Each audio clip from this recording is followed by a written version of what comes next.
جانتے ہو، جب ہم اتنا ٹوٹ جاتے ہیں اور اتنا مایوس ہو جاتے ہیں، اللہ سے شکوے شکایت کرتے ہیں کہ اللہ ہماری ہی دعا کیوں نہیں سنتا، سب کو تو سب کچھ دے رہا ہے اور ہماری آنکھوں میں مایوسی کے سوا کچھ نہیں ہوتا، تو جانتے ہو اللہ کیا فرماتا ہے؟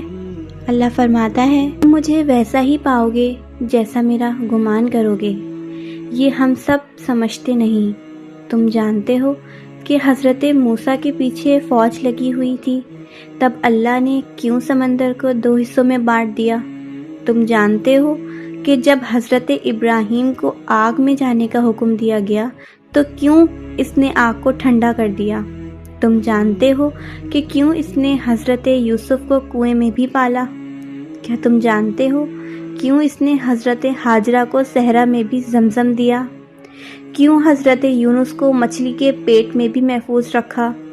کیوں حضرت زکریا کو عمر کے آخری حصے میں بھی اولاد سے نوازا؟ ان سب میں ایک چیز کامن تھی، یقین۔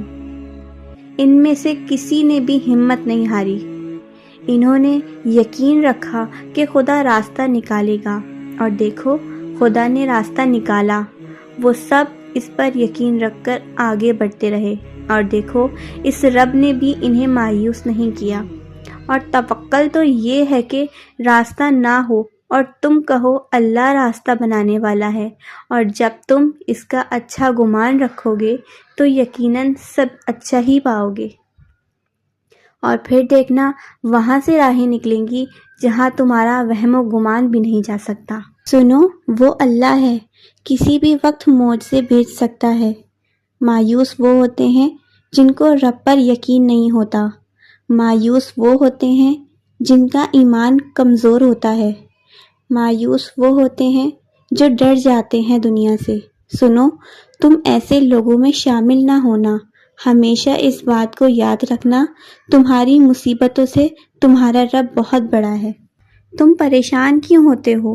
کیوں ایسا سوچتے ہو کہ جو مانگ رہے ہو، جس کے لیے تڑپ رہے ہو، جس کی وجہ سے تہجد سے جڑ گئے، تمہیں لگتا ہے کچھ حاصل نہیں ہوگا؟ حالانکہ ایسا کچھ نہیں ہے۔ وہ خالی ہاتھ نہیں لوٹاتا، بس ایک وقت مقرر وقت پر سب ملتا ہے۔ اس نے جو لکھا ہے وہ تمہارے حق میں بہترین لکھا ہے۔ یقین رکھو، صبر کرو اور انتظار طویل کر دو۔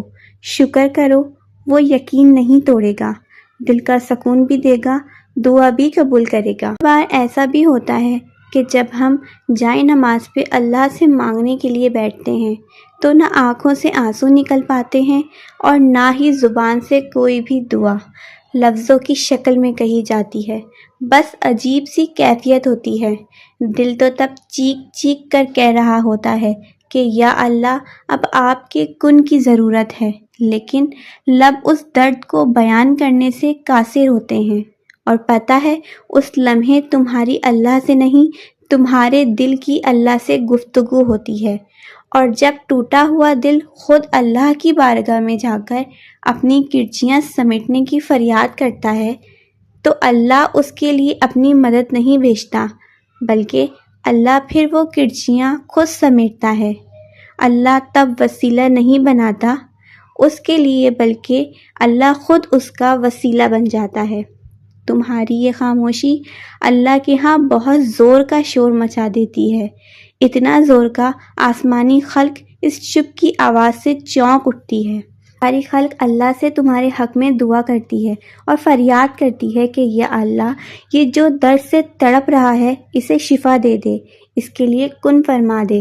جب آسمان تمہاری آواز سے لرز اٹھتا ہے تو سوچو اس رب کی کیفیت جس نے فرمایا ہے کہ میں شہ رگ سے بھی زیادہ قریب ہوں۔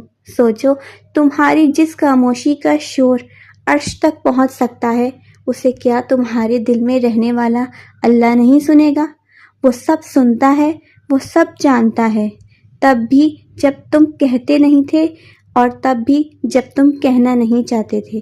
وہ دھڑکن ہے اور وہ دھڑکنوں کی ہی سنتا ہے، پھر ایسے معجزے کرتا ہے کہ دل پھر سے جی اٹھتے ہیں، دھڑکنیں پھر سے بحال ہو جاتی ہیں اور ویران آنکھیں شکر سے بھر جاتی ہیں۔